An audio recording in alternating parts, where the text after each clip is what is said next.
कुंभ राशीच्या लोकांचा आजचा हा संदेश साधा नाही.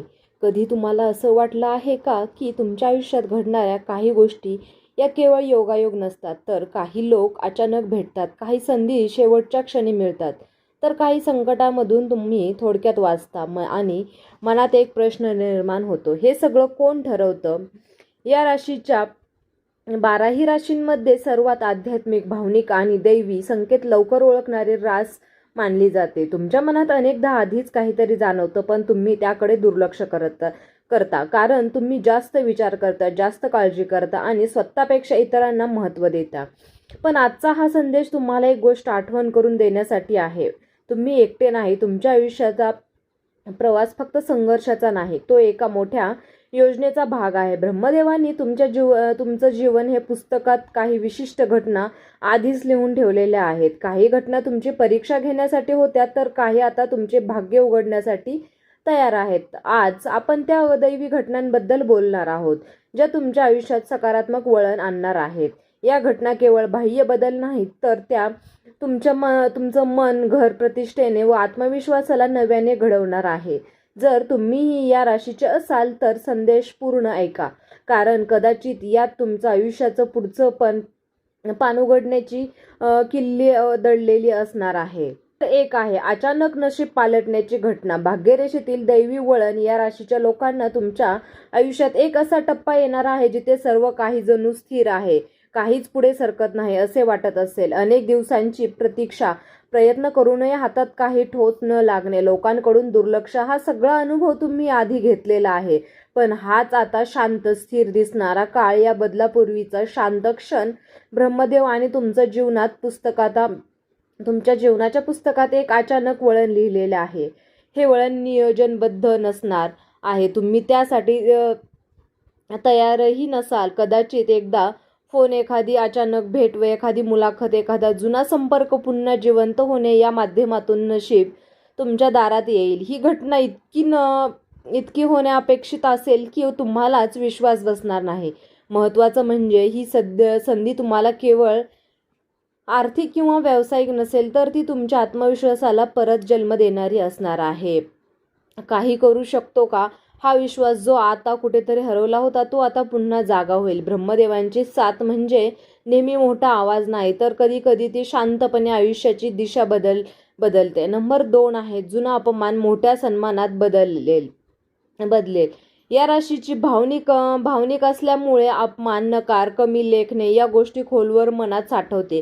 तुमच्यावर कधीतरी अन्याय झाला आहे, कोणीतरी तुमची क्षमता ओळखली नाही.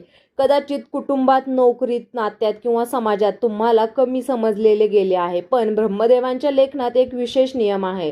जिथे मन शुद्ध असतं तिथे उशिरा का होईना न्याय नक्कीच मिळतो. ज्यांना तुमच्यावर शंका घेतली होती, त्यांच्यासमोर तुमची प्रगती उभी राहील. हा सर्व तुम्ही मागून मिळवणार नाही हक्क, तो तुमच्या कर्तृत्वामुळे आपोआप तुमच्याकडे येईल. एखाद्या कार्यक्रमात तुमचं नाव घेतलं जाईल, एखाद्या निर्णयात तुमचा सल्ला विचारला जाईल किंवा एखादी व्यक्ती खुलेपणाने तुमचं कौतुक करेल. पण हा क्षण बाह्य सर्वांनाचा नसेल, तर तुमच्या आतल्या जखमांवर औषध ठेवणारा असणार आहे. या दिवशी तुम्हाला जाणवेल की अपमान हा शेवट नव्हता, तो तुमचा उंच झेपेची तयारी होती. नंबर 3 आहे आर्थिक चमत्कार. स्थैर्याची सुरुवात एका वेळ मनाने मोठी असते, पण पैशाच्या बाबतीत चढ उतार हा अनुभवणारा असणार आहे. कधी पैसा येतो पण टिकत नाही, तर कधी मेहनत जास्त पण उत्पन्न कमी, कधी अचानक खर्च, तर अस्थिरतेमुळे मानसिक ताण निर्माण होतो. ब्रह्मदेवाने आता तुमच्यासाठी आर्थिक स्थैर्याचा अध्याय सुरू केला आहे. हा चमत्कार अचानक कोट्यवधींचा नसणार, पण तो सातत्य देणारा असणारा आहे. अडकलेली रक्कम मिळणे, नवीन उत्पन्नाचा स्रोत सुरू होणे, एखादा साईड कामाविषयी यशस्वी होणे किंवा दीर्घकाळानंतर नोकरीत वाढ मिळणे, अशा प्रकारे आर्थिक प्रवाह स्थिर होईल. महत्त्वाचं म्हणजे या काळात तुम्हाला पैशांची किंमत अधिक समजेल. तुम्ही पूर्वीपेक्षा शहाणपणाने निर्णय घ्याल. ब्रह्मदेवाची साथ म्हणजे केवळ पैसा देणे नाही, तर ते टिकण्यासाठी बुद्धी देणे आहे. घरात हळूहळू सुरक्षिततेची भावना निर्माण होईल. उद्याची काळजी ही भावना कमी होत जाईल. नंबर 4 आहे दैवी संकेत. अंतर्ज्ञानाची जागृती या राशीसाठी आधीपासूनच आध्यात्मिक आणि संवेदनशील असते. तुम्हाला अनेकदा आधीच काही गोष्टींची जाणीव होते, पण कधी त्या आवाजाकडे दुर्लक्ष करतात. आता ब्रह्मदेवाच्या तुमच्या अंतर्मनाचा आवाज अधिक स्पष्ट करणार आहे. एखादं स्वप्न वारंवार पडेल, एखादं वाक्य कोणाच्या तोंडून ऐकून तुमच्या मनात खोलवर जाईल, एखाद्या ठिकाणी गेल्यावर अचानक शांतता जाणवेल किंवा एखाद्या व्यक्तीबद्दल मनात स्पष्ट संकेत मिळेल. ही व्यक्ती योग्य नाही किंवा ही संधी योग्य नाही. हे दैवी संकेत तुम्हाला मोठ्या चुकांपासून वाचवू शकतो किंवा योग्य दिशेला नेऊ शकतो. महत्त्वाचं म्हणजे या काळात स्वतःवर विश्वास ठेवणं आवश्यक आहे. तुम्ही जे जाणता ते दुर्लक्ष करू नका. ब्रह्मदेवाची साथ अनेकदा बाहेरून दिसत नाही, ती आतून जाणवते. तुमचं अंतर्ज्ञानच तुमच्या सर्वात मोठं मार्गदर्शन ठरणार आहे. नंबर 5 आहे, घरात शुभ वार्ता तणावाकडून समाधानाकडे प्रवास करणार आहे. या राशीच्या आयुष्यात घर हा एक सर्वात मोठा संवेदनशील विषय आहे. बाहेर कितीही ध्येय दाखवलं तरी घरातील वातावरण असतील तर पूर्णपणे तुटत. अलीकडच्या काळात घरात मतभेद, गैरसमज व आर्थिक ताण किंवा मानसिक थकवा जाणवत असेल तर काही वेळा बोलूनही प्रश्न सुटत नाही. पण ब्रह्मदेवाने तुमच्या घरासाठी एक वेगळाच अध्याय लिहिला आहे. घरात एखादी अशी बातमी येईल जी वातावरण बदलून टाकेल. कदाचित एखाद्या नोकरी मिळेल, एखादा जुना वाद मिटेल किंवा एखाद्या विवाहाची बोलणी ठरतील किंवा कुटुंबात नवीन सदस्यांची आगमनाची चाहूल लागेल. ही घटना केवळ आनंद देणारी नसेल, ती एकमेकांना पुन्हा जवळ आणणारी असेल. तुमच्या घरातील जड ऊर्जा हलकी होईल, संवाद पुन्हा सुरू होईल. जिथे शांतता होती तिथे हसू ऐकू येईल. ब्रह्मदेवाची साथ म्हणजे फक्त बाहेरचं यश नाही तर घरातील शांती आहे. तुमच्या घरात हळूहळू विश्वास, आधाराची भावना निर्माण होईल. नंबर 6 आहे, शत्रू शांत होतील. देवी संरक्षणाची अनुभूती या राशीची सहसा कोणाचं वाईट करत नाही, पण तरीही काही लोक ईर्ष्यामुळे किंवा गैरसमजेमुळे अडथळे निर्माण करतात. तर कधी कामात अडथळे व बदनामी, तर पाठीमागून टीका, या गोष्टी तुम्ही अनुभवल्या असतील.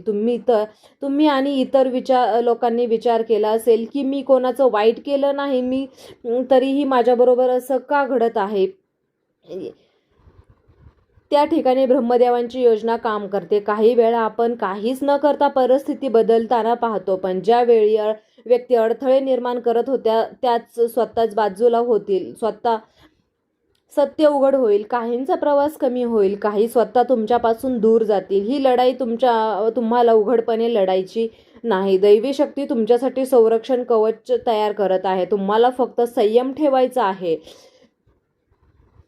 स्वतःच्या मार्गावर चालत राहायचं आहे. हळूहळू तुम्हाला जाणवेल की ज्या गोष्टी पूर्वी अडथळा वाटत होत्या त्या आता निष्कर्म झाल्या आहेत. हीच ब्रह्मदेवाची शांत पण प्रभावी साथ आहे. नंबर 7 आहे, आत्मविश्वासाचा पुनर्जन्म, नव्या अध्यायाची सुरुवात. या राशीची नव्या अध्यायाची स्वतःला मागे ठेवते. इतरांसाठी जगताना स्वतःच्या स्वप्नांना बाजूला ठेवते. अपयश, नकार, भावनिक आघात यामुळे या सर्व गोष्टी चा आवाज निर्माण होतो. कदाचित मी पुरेसं नाही, हा आवाज हळूहळू आत्मविश्वास कमी करतो. पण आता एक अंतर्गत बदल सुरू होणार आहे. तुम्हाला एखाद्या छोट्या यशातून, एखाद्या प्रोत्साहनातून किंवा एका स्वतःच्या जाणीव नेतृत्व असं नुकसान होईल की तुम्ही पूर्वीपेक्षा अधिक मजबूत झाला आहात. तुमचा विचार करणं बदलेल. तुम्ही स्वतःला दोष देणं कमी करा. निर्णय घेताना